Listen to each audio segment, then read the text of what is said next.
The Boondocks is the greatest piece of media to show political commentary of not just the reality of black communities within America, but the state of America as a whole. And in this video, I will give an in-depth analysis of episode 1, The Garden Party. So sit back, leave a like on this video, and subscribe for more analysis of the Boondocks.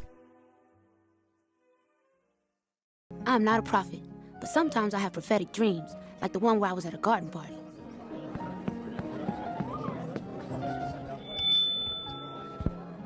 Excuse me, everyone, I have a brief announcement to make. Jesus was black, Ronald Reagan was the devil, and the government is lying about it. Thank you for your time and good night. So the episode starts with Huey saying that I am not a prophet, but I have prophetic dreams. And this prophecy will be revealed later on during the episode. But let's break down everything which he's saying with those three statements: Jesus was black, Ronald Reagan was the devil, and so with Huey saying Jesus is black, I find this interesting because Russia recently found some paintings which are depicting Jesus to be a black person, and if you read Revelations within the Bible, it describes Jesus as having hair like wool, which resembles black people, and having bronze skin, which also resembles black people. So all of this information does suggest that Jesus was a black person. As a Christian, honestly speaking, it doesn't make a difference to me what race Jesus is, but I just wanted to put that information out there. Now on to his next point about Ronald Reagan being the devil. When you look at Ronald Reagan's name, Ronald Wilson Reagan, all three of those names are made up of 6 letters, thus spelling out 666. But I think another reason why Huey calls Ronald Reagan the devil is because he started the war on drugs. This war on drugs was created to combat the crack epidemic within black communities. But there is a conspiracy theory that the government released this crack to black communities in order to destabilize them and to put black men in prison. Why would the government need to put black men in prison? So that the black men can be used as cheap labor within the prison industrial complex. So people believed that within the 80s and the 90s that the CIA was bringing cocaine into America to be sold into black communities to fund America's efforts in the Cold War and fund the Nicaraguan rebels. Thus Reagan started a vicious cycle where black people would go to prison, and guess who profits? It's the government off of their cheap labor. The government also takes these drugs and sells them into these communities, profiting again from the sale of cocaine. So now they're making profit from black men being in prison, and they're making profit from selling the drugs to black communities. And they do all of this to fund their political agendas at the expense of black people. And this is all while Ronald Reagan pretends to have noble intentions, starting a war on drugs with this hidden agenda, thus dubbing him the devil in the eyes of Huey. And this conspiracy theory is heavily explored within the series Snowfall. Some people believe it, others don't believe it, but believe what you want to believe. I just believe that Huey saying Ronald Reagan was the devil ties back into this theory. Now his last statement about the government lying about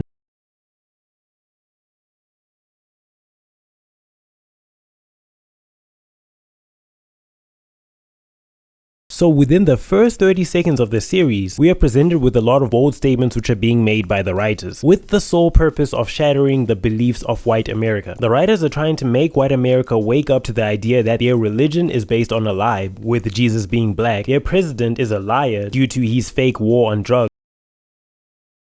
And here's how Huey expects white America to react to this.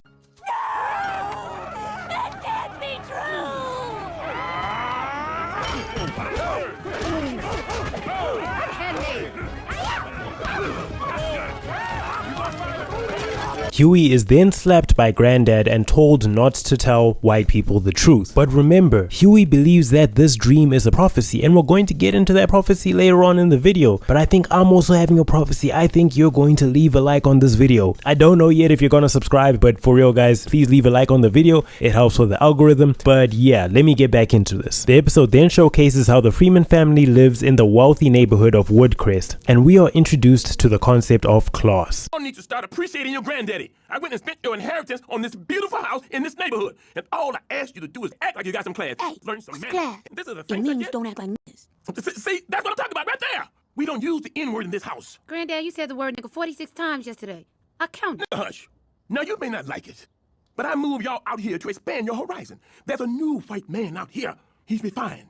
Obviously, this is the writer's way of equating non-blackness to having class, as well as showcasing how Granddad or the older generation are hypocritical. The series also showcases how Granddad is delusional for believing he can tame white supremacy with cheese. Did you know that the new white man loves gourmet cheese? Wait, I'm sorry. Did you say cheese? Yep, cheese. You give the meanest white man a piece of cheese and he turned into Mr. Rogers. Granddad, that doesn't make sense. Don't you talk back to me, boy. Granddad, you can't tame the white supremacist power structure with cheese. Oh, yes, I can. No, you can't. Yes, I can. No, you cannot. And this is where we are introduced to Ed Wuncler, who obviously represents capitalism and the corporations hold over society. And yes, he had to be depicted as the stereotypical old white man. Yes. I'm looking for Robert Freeman. I'm Robert Freeman. I'm Ed Wuncler from Wuncler Savings and Loan. So? I own the bank that owns your house. Oh, well, come in, sir. Welcome to your house.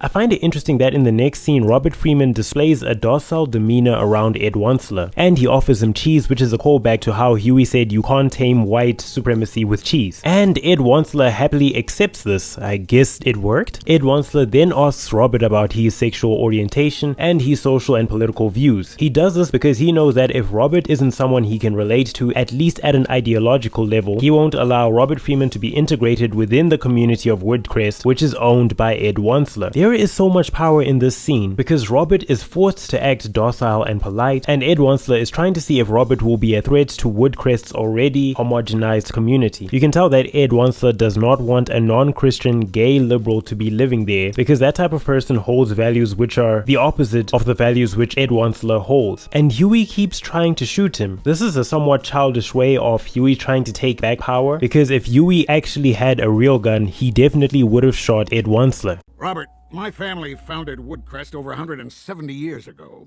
I was born here, and I still live here. I consider this place to be family, and I'm very selective about who I allow into that family. You understand what I'm saying, Robert? Hey, yes, I totally understand.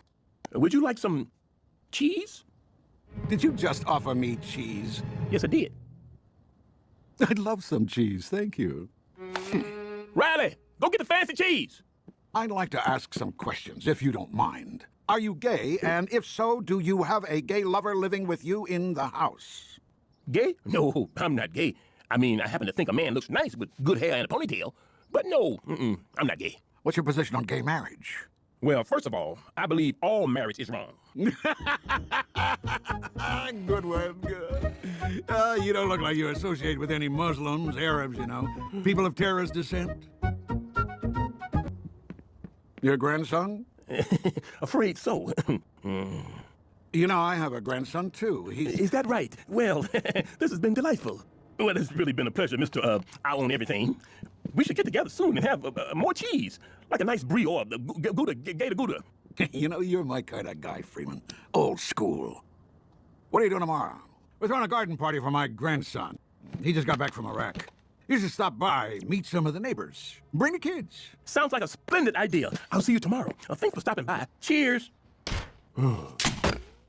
We are then shown Granddad telling Huey and Riley not to embarrass him at the garden party. He expects Huey and Riley to act docile like him and not how they truly are. This is where Granddad somewhat shows that he has a deeper understanding of how you handle white people in positions of power. He knows that Ed Wuncler holds all the cards, and because of Ed Wuncler's power and influence, he knows that that guy can easily make their lives hell. Huey doesn't see it this way because he is a firm believer in his identity, and some might argue that this is ignorance because he hasn't had first-hand experience of oppression at a young age. Huey knows that there is oppression happening and that systemic racism is real. Knowing that oppression happens and being a victim of oppression are two different things. And we also see Huey pointing out more of Granddad's hypocrisy again. Boy, what did I tell you?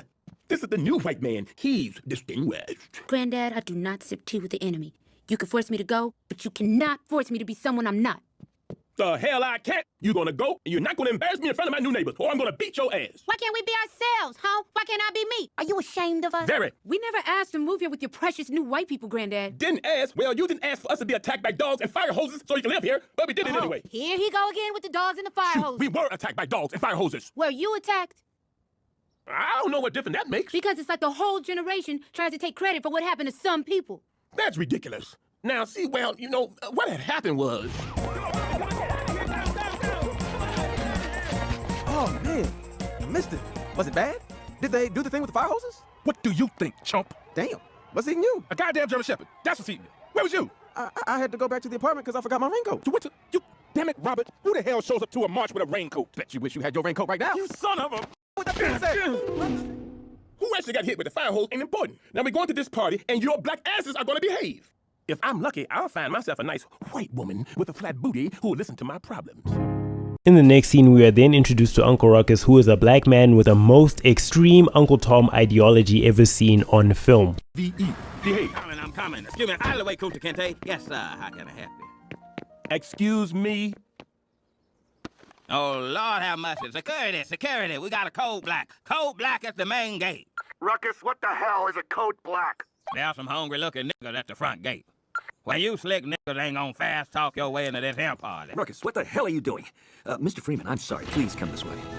In the next scene, we are given a display of the grand wealth of Ed Wuncler and introduced to his grandson Ed Wuncler III, who clearly is heavily inspired by black culture due to how he speaks, dresses, and acts. He is so rich that he doesn't need to have class. I would even take a bet that his granddad sent him to the military so that he could learn some discipline. And notice how other attenders look at Ed III with confusion while Riley is excited to see the guns which Ed III has. It was war. It was war, basically. War. You know what that's like? Motherfuckers be like shooting. And I was like, well, f y'all. Y'all go ahead on, because I don't need y'all anyway. I'm rich. The f y'all looking at? Hey, little man. Like guns? Yeah. Come on.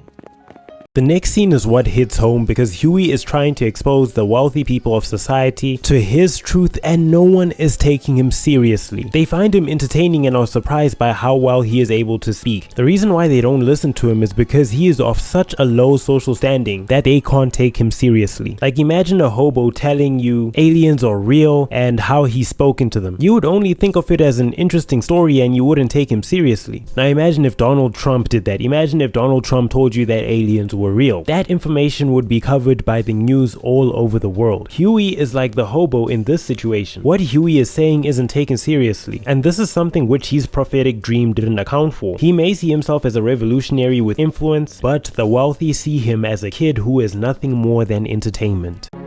Well, you should definitely see The Passion. It's a very important movie. Couldn't see it. Why Jesus? Excuse me? Come on, man. It's supposed to be all historically accurate, and they still have a white man playing Jesus? That's some old bull. Young man, you speak so well. And all I'm saying is, Ronald Reagan was the devil. You are such an articulate young man. I'm trying to explain to you that Ronald Reagan was the devil. Ronald Wilson Reagan? Each of his names has 6 letters. 666. Man, doesn't that offend you? I love this kid. Stop that. What are you doing? Stop clapping. Tell me this. Why was all the video recording of the Pentagon attack seized by the FBI and never seen again? He speaks so well.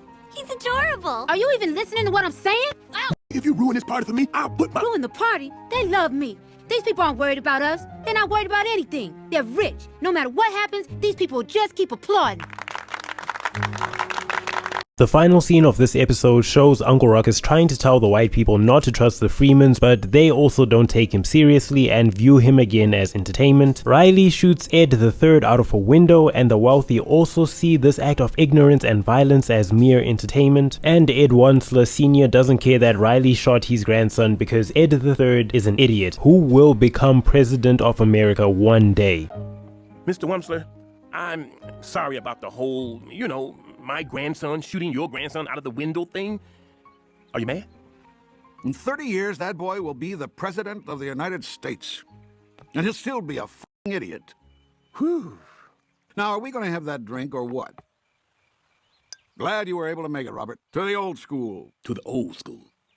This is where the episode ends, and I must say there is so much social commentary happening, all packed into a 20-minute episode. Ed Sr. literally told Robert that his grandson will be the president in 30 years. Not might be, he will be. This ending statement illustrates the power and influence Ed Wuncler has on not only Woodcrest but on America as a whole. We also see Robert having a docile nature around the wealthy elites of society, all for a means of easier integration into their circles, and Huey Freeman Freeman displaying the concept of being a black revolutionary who is perceived as nothing more than entertainment for wealthy elites. I will attempt to give an analysis on every episode of the Boondocks from season 1 to season 4, so if you enjoyed this video, please subscribe. Trust me guys, it did take me a long time to make this video, so please subscribe if you're interested in seeing more of those videos, and also comment your thoughts on my analysis, and hey, I look forward to seeing your analysis within the comments. Also let me know if there's anything you guys think that I missed. And with that being said, and after editing this long video,